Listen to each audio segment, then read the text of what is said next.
I don't.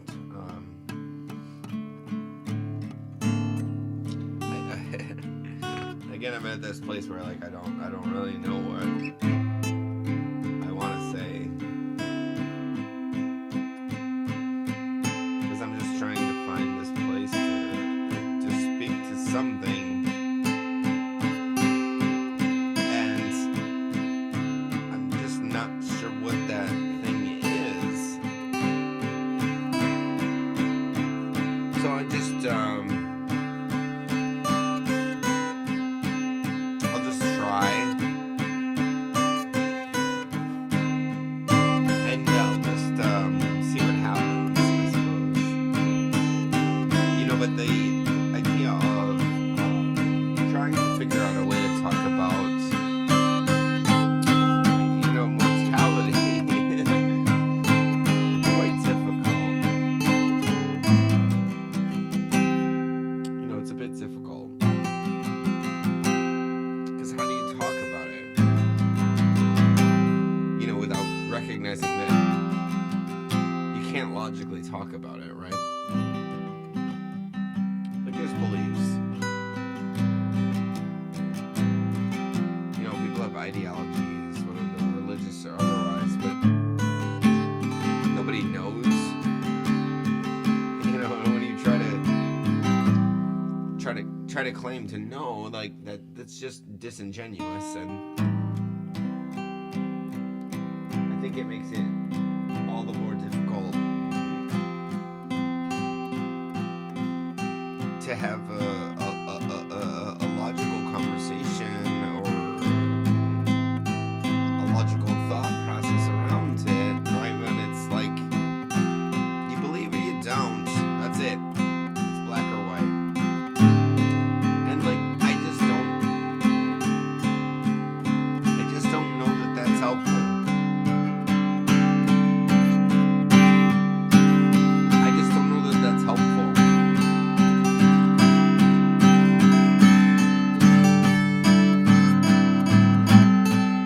I don't know. I don't know anything. I'm just not sure it's helpful.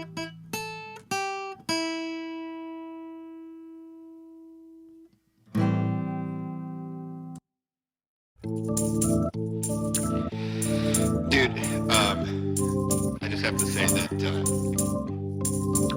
put a big smile on my face to hear your voice again, legitimately.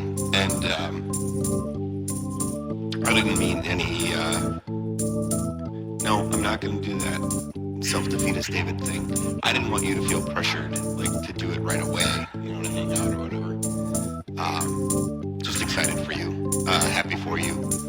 I'm still drinking a little bit less now that I've been working a little bit, but I honestly have been a bit, I don't know if I've mentioned this to you before or not. I'm cautious in reaching out to you because I don't want to be any source of triggering, whether it's myself, activities, habits, whatever. I think you'll understand what I mean by that. But yeah, I'd love to see you, man. Whenever you and whomever, just you and Ann, you and Leo and Ann, whatever. I know, like, schedules are busy, and so yeah, no pressure or anything like that. Just wanted to put that out so that you know that I'm still here for you, brother. Like, it's, I know how this stuff works, and it can be complicated, and so I again, no rush. Just know that I'm still here for you. But again, don't want to put you in an uncomfortable spot. If you want to come hang and not drink, and I won't drink, that's totally cool. Just do it earlier in the day for me, if that works. But yeah, man, I want to hang, I want to see you. I will absolutely accommodate whatever you need. I also don't have a lot of money. I have enough to make you a cup of coffee or tea. just stay safe. I actually prefer these voice recordings. I do them all the time now for therapy as well. Because they're just easier for me because I have the same issue as far as speech pattern pausing. So just, again, I'll reiterate. Just really, really, really happy for you. I'm not going to say I'm proud of you. I had no doubt in my mind that you were going to fucking knock it out of the park. All right, brother. I love you. We'll talk soon.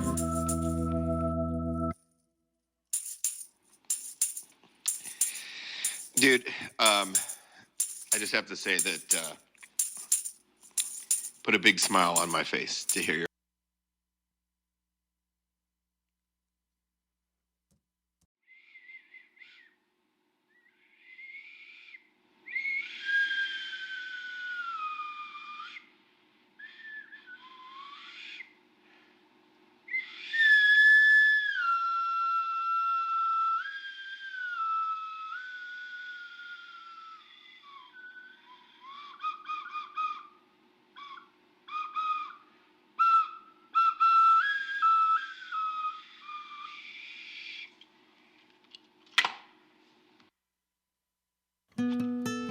I should make note of this before I forget. I don't know what this means. Last night I was in bed, sometime this morning, sometime during the night, and like my eye got itchy, and I don't know if I was awake or not, but over time it kept getting worse, and then within my dream I was like, I kept rubbing my eye, and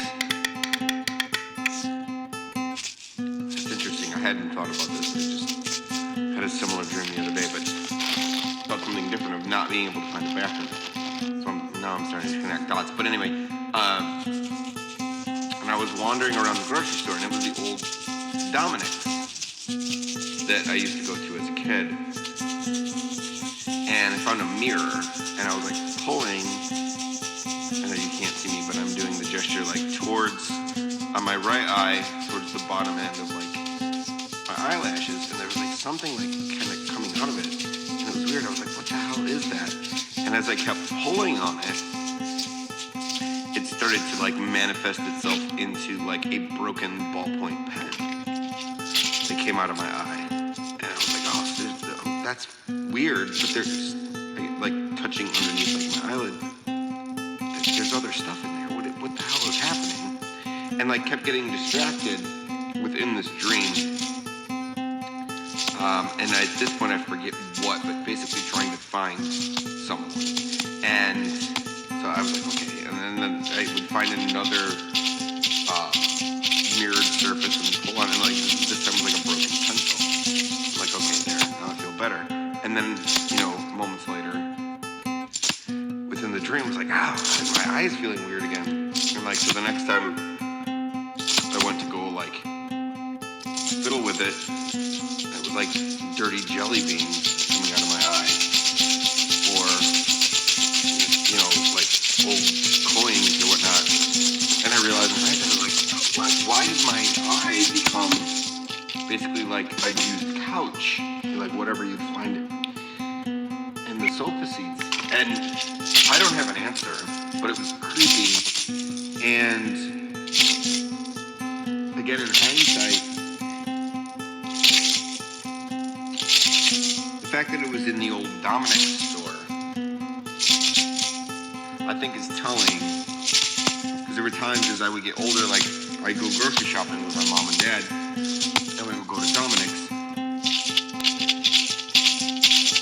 And once I got a little bit older, like I would start to kind of wander on my own.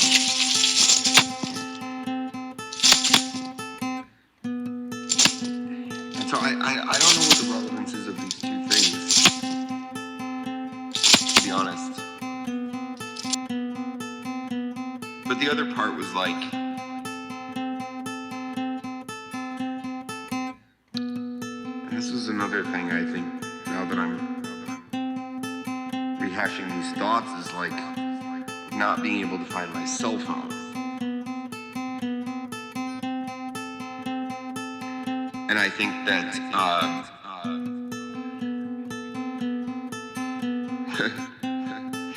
going back to that time when I would have been a dumbass, I wouldn't have had a cell phone. That wouldn't have been an option.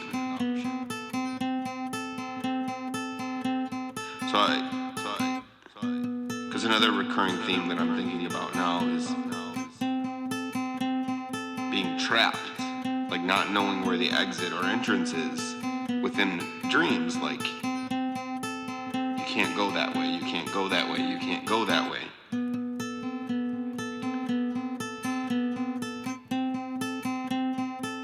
All right, that's my note for now. So, I find it interesting that in every attempt to finish a project, it tends to lend itself toward inspiration for a new project. And I don't know that that's bad, but it's also, I guess, I would say frustrating. But I don't know that that's the right term. Like,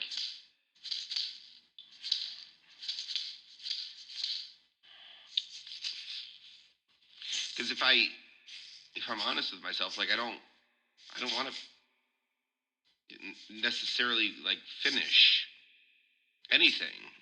I just want to keep working and working on things and working toward things. And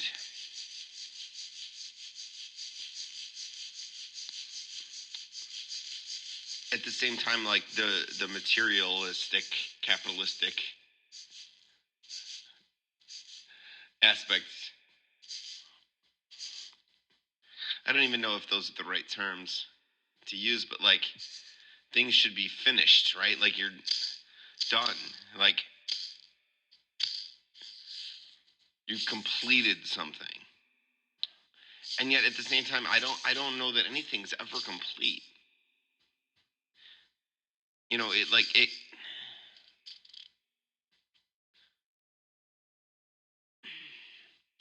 I guess if you think of like a puzzle, right? Okay, jigsaw puzzle, whatever, like I finished that puzzle, but then what? What's next?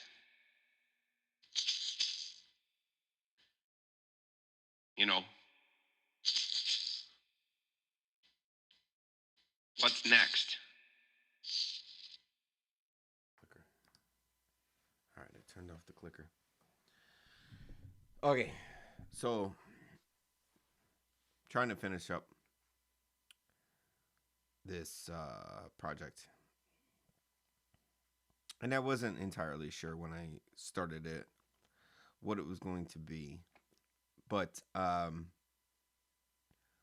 I've, realized in working on it that it's...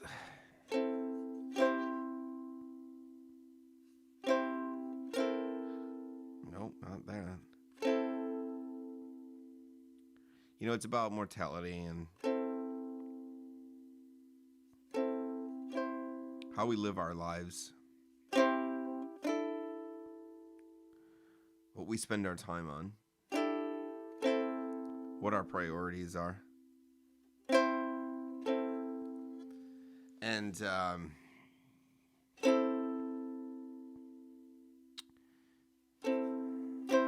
once again, I don't have answers, but I never approach any of these things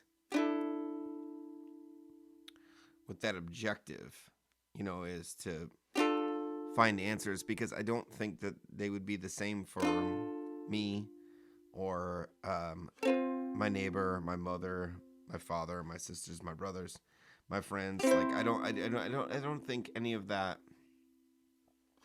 is the same. And so it makes me wonder, when we talk about what's next and mortality and why we do what we do, like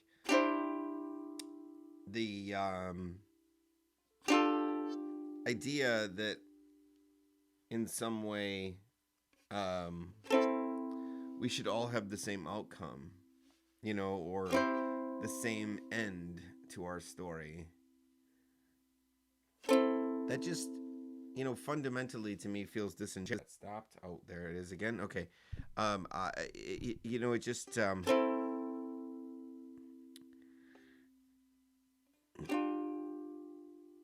the idea that we're all going to the same place. And like, I can't even.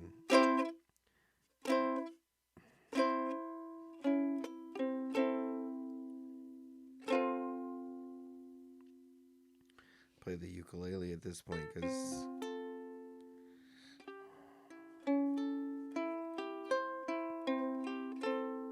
but yeah, the idea that like we're all going into the same dirt, we're all going into the same hell, we're all going into the same clouds, we're all going into the same sky. Oh, we're not. We're divided. Some of us are going here, some of us are going there. Like, it seems so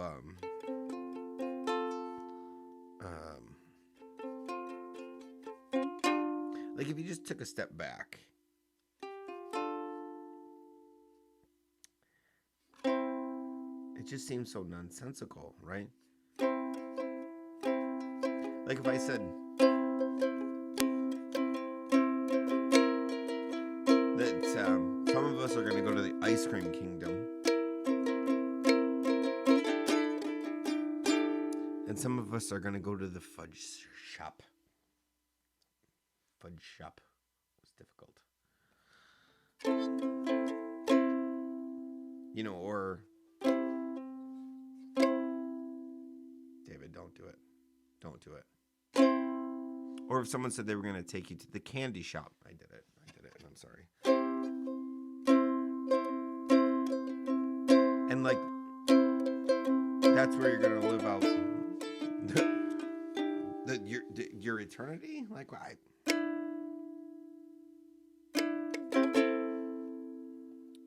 don't know.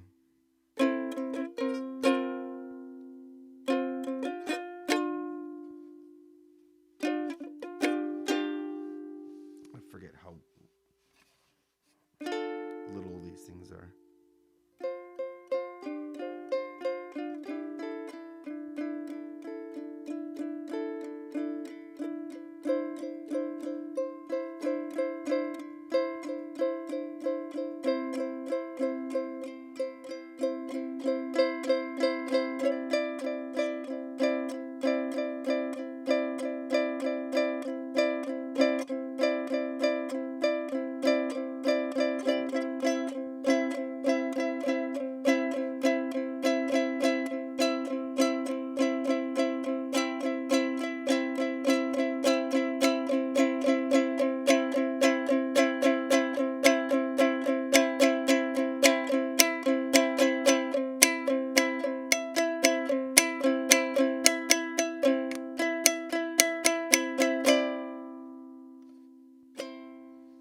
And I just wonder, I don't even wonder anymore. I was going to say I wonder, like,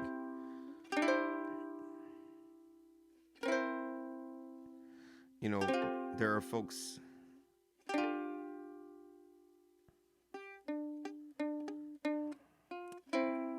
that are alive and breathing that,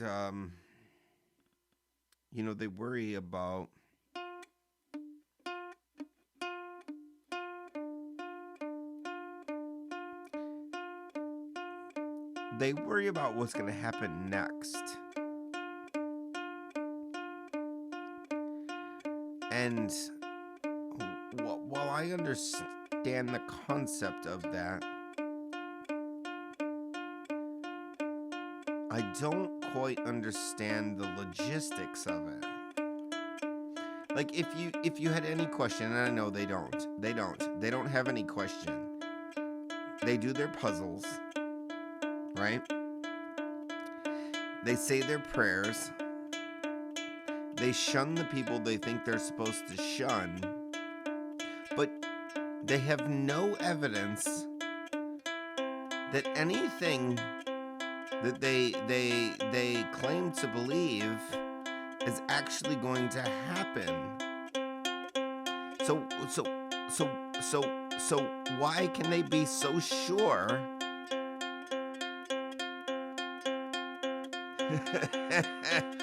I understand this is rhetorical, but how can they be so sure that the things that they're doing while they're still breathing are the things that they should be doing, right?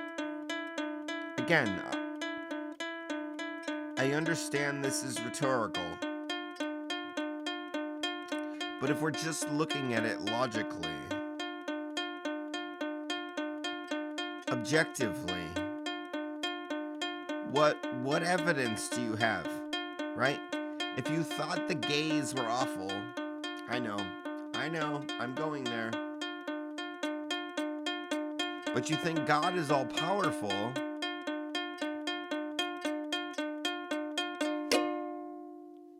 What?